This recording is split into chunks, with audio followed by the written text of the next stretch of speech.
Hello, welcome back to my channel. I am so excited to finally flip through the goal planner that I have created. I don't know why it didn't even cross my mind to film a flip through video when for so many years on my channel, that is exactly what I did, was planner flip throughs and share my thoughts. And obviously this one is gonna be less of a review and more of just a flip through and an explanation, because I know that I like this planner because I created it to be exactly what I wanted. I have used so many different goal planners over the years, and over the years of learning about goals and working on goals and helping other people achieve their goals, I have figured out what works best for me. So that's what I created, is a planner that works best for me and my life and my goals. That does not necessarily mean it's gonna be the best fit for you. I'm gonna flip through it today and share all the different pages and all the different reasons why I included those things. But if it's not the best fit for you, that's okay. There are so many goal planners out there, and I hope that you find the one that is the best fit for you. This is the Q3 dated version. It is a dated planner for Q3, and it's 37 pages total. It is a digital download that you can grab. Right now, it's only available in like a regular 8.5 by 11 size, but one of our community members did share that if you want it to be an A5 size, that she prints hers at 72%, and that is the perfect size for her to fit it into an A5 structure. So I like mine in this size. I hole punch it and stick it in a binder. Right now, there are no plans to create or release a physical version. Right now, it is going to stay strictly digital. I know some of you have asked me that as well, but let's go ahead and flip through. So it starts with the cover page. It is all in black and white. I know that some people either don't have access to color, and then the black and white version prints out a little bit different, and colored ink is way more expensive. So I have kept it simple with all black and white. The first 2 pages are overviews. So it is explaining how to use all of the pages within the planner, or how I would recommend using them. I'm not gonna go through that in depth here, but this is kind of a reference point for you to reference back to the pages as you're working on it. So it starts with an annual goal check-in, because in my opinion, one of the most important things that you do, whether it's on a quarterly basis or just a regular basis throughout the year, is checking in with your annual goals and making sure that they're still what you want them to be. So for the annual goal check-in, it's a half a page for each of your annual goals. So it has just some simple questions. Ask yourself, what is the goal? What's the annual goal that we're talking about? What is the progress that you have made on that annual goal? What is working related to that goal? And this could be similar to the progress that you've made. I really want you to focus more on the progress as the accomplishments, the milestones, the things that you've been able to check off. What's working is kind of the actual practical side. Is it doing something at a certain time of day? Is it keeping the habits really small? Like, what is working related to this goal for you? What's not working related to this goal? And then what's next for this annual goal? Do you want to keep the goal? Do you want to change the goal at all, or do you want to let it go? And so there is a half a page for each of your annual goals, and there is enough space in this planner for 8 goals. And I know I have said a lot of times that there is no right number of goals, and 8 is a number that felt good. You can always print off more. If you have more than 8 annual goals, you can print off more, and you can always leave pages blank and literally just not include them if you have less than 8 annual goals. Then there is a place to just rewrite your 2023 goals after you've done this annual check-in. Again, there's space for 8. Even if you change nothing, I would encourage you to still rewrite your annual goals and solidify those in your brain. Then we move into the quarterly section. So it starts with a quarterly overview page. I encourage you just to take a little bit of time, think about the quarter at a glance, write down what you've got going on. Over the course of the quarter, are you out of town? When do the kids go back to school? That would likely fall in this quarter for a lot of people. What other commitments do you have going on? What is going to take up your resources when it comes to working on your quarterly goals? Then you're going to brainstorm what you might want to work on for Q3. So there's a box for each of your 8 annual goals, or however many you have. You write the name of the goal at the top, and then it's just a dot grid just to brainstorm. The dot grid is gray instead of black, so you may not be able to see it as much in the lighting, but this is just a brainstorm of what could you focus on for Q3. Then you're gonna get really specific about each of your Q3 goals. So there's a full page for each one of your quarterly goals. Now, if you are somebody who sets quarterly goals, that's what I would encourage you to keep in mind when you're working on this page.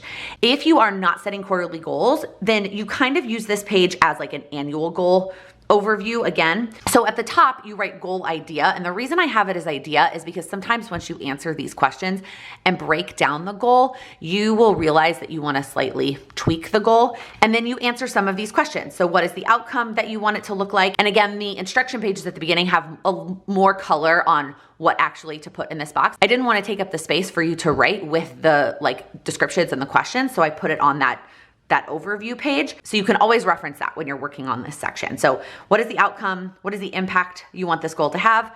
How do you want to feel while you're working on this goal and at the end? And why is this goal important to you? And then what are you actually going to call this goal? That's what goal defined is what are you actually going to name this goal? Because for me, I found that changes sometimes once I answer these questions. Like there's a word that pops out that I want to use when I'm defining that goal. Then you will break it down. So there's 4 different breakdown methods. Again, those are all defined with examples on those pages. And then there is a big dot grid box for you to break it down in whatever way makes sense to you. And you're gonna break down all of your quarterly goals, or you're gonna break down what piece of your annual goals you're gonna focus on this quarter. And there are space for 8 of those. So once again, if you have more than 8, you can just print out more pages. If you have less than 8, you can just leave pages blank, but there are 8 of these quarterly goal pages. And then there is another one of these overview pages. So once you have defined all 8 or however many of your quarterly goals, you're gonna have a summary page where you rewrite them and you have a nice snapshot of what your goals are for the quarter. Then we move into the monthly sections. So the monthly sections start actually in the month before. So this page is meant to be where you can capture ideas throughout the month. I will sometimes come up with an idea for the following month, the first week of the month that we're in. But I've already set my goals for the month, so I'm not gonna add things to my list until we get to the next month. Like I said, I keep this in a binder with some of my other planners that I use, some other trackers and things that I've created. And so most of the planner is in its own section. This page, whatever month we're on, I will pull out and keep at the front, and I will jot down ideas as they come up throughout the month. Then we get into the actual work for the month. So we start with a reflection page. So right when we're working on July, we're gonna start with a June reflection. There's gonna be questions to ask yourself. How did you feel about last month? 1 word to describe. What went well? What am I the most proud of? What did not go well? What do I wanna change next month?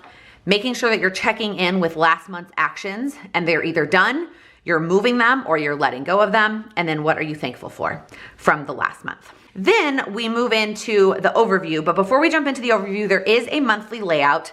I personally do not use this page. So while this planner I created based on exactly what I want, there were a couple of tweaks or additions that came from the community. For those who were members of my community in Q2, I gave them the Q2 version for free. In exchange, I asked for their thoughts and feedback as I created the Q3 version. And a lot of people requested a monthly calendar. I don't actually use this page right now. That might change, but I did include this by request of the community members. So we have a monthly layout page. Then we go into the monthly overview. So what are you looking forward to this month? What are your other prior commitments? What other resources might be limited this month besides time, right? Commitments really is what does the time resource look like for the month? What other resources might be limited? Is there anything else that could impact your goal progress? How busy is this month for you on a scale of 1 to 10? And what goals do you plan to focus on? Then we have a brainstorm page for the month of July. And so the way I've created this brainstorm page, again, is exactly how I would want it to be. So at the top, you write in each of your 8 goals. And you could either write your annual goals up here, or you could write your quarterly goals. That is how I do it. I fill in my quarterly goals at the top. And then I go through goal by goal, and I brainstorm what are the one-time action step ideas, what are the weekly action step ideas, and what are the daily action step ideas for that goal. Once I have brainstormed for that goal, I check it off and I go through each of my goals. Some of these ideas are coming from this page that I've brainstormed throughout the month. Some of these ideas are coming from my breakdown that I created at the beginning of the quarter. Later on in the quarter, some of these brainstorms are just carryover, things that I have done the prior month. But there's no right answer. This is just a place to get ideas down on paper. Then we move into the monthly tracking page. And this is the page that I have been sharing on my channel all year. I've been showing this in my monthly goals video. This is what I created. There's a couple tweaks. There's one big one that I changed for Q3 by request of the community. We'll see if it stays that way after I personally start using it. But there is one of these for each of the months. And again, this is a dated product. So this is July of 2023. At the top, we have one-time steps. There are space for 10 one-time steps. And then after that, there is a column for when you schedule time to do that one-time step. Did you put that step in your calendar? What is the progress that you've made? Originally, I just had this as a check mark, which I personally like just checking it off, but a lot of community members requested a progress bar. And then there's a column for complete. You get that final check mark when you have completed those one-time steps. Then there is a weekly step section. There is space for 7 weekly steps. And then at the top, I have what week it is that we're working on so that it's easier for you to keep track. This particular version of the planner that I'm sharing in this video is a Monday start planner. So it starts the week of Monday, July 3rd and goes from there. I did have some requests to include the last week of the month and let people decide how they want to use it. I think I did that on future months and I never went back and changed it for July. I will say one of the things about creating your own product is I'm constantly like, I'm gonna tweak this, I'm gonna change this. But for now, it starts on July 3rd. And then the daily steps have 6 spaces to 6 different daily steps or habits. And then it's a little calendar that you can either check off, you can use a dot marker, however you wanna track those. Again, this is the Monday start version. There is also a Sunday start version. The only pages that are different, well, it's not just this one. For the Sunday start version, the quarterly overview page is different. This has a Sunday start. The monthly layout page is also a Sunday start. And then this page is a Sunday start. And that's it for the month of July. Then we move into the August ideas and the same thing repeats. So we have a reflection page, we have our monthly layout, we have our monthly overview page, the brainstorm, and then the tracker. And yes, in this one, I did include that last week of July, but it does start on the 31st. So you can decide. There might be months, like truthfully for me, I probably wouldn't use this last week in August. Let's see, did I include it on the September one? Yep, I did. I would use this one in the September and not on the August one, but I included it in both places so that you can decide what you want to do about that. And then all the same pages for September. So this is the Q3 version of the planner. This one is currently available as of the time that I'm posting this video. You can always check back at the exact same link to see what the updated versions are. I am planning to release a Q4 one. This year, I liked the release of the quarterly versions because then it allowed me to tweak it and change it on a quarterly basis. Next year, my goal is to create an entire year version if you want all of the year in one place. And there will be a discount for getting the whole year as opposed to buying them quarter by quarter. But I do plan to still offer them in the individual quarters because I think that it is valuable to have a quarterly option to try things out. Let's say you find me in the middle of May.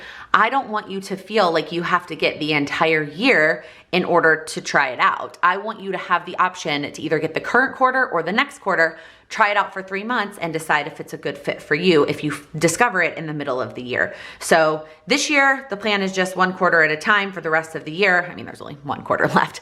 And then starting next year, there will be both whatever the current quarter is and then the entire annual version. So hopefully that helps answer any questions that you have. If you have anything else that you want to know, please feel free to leave it in the comments. Otherwise, I appreciate all of you in the community who tried out the Q2 version and gave me your thoughts and feedback. And I'm excited to keep iterating and making tweaks to make this the best product, again, for me and my goals and anybody else that it helps as well.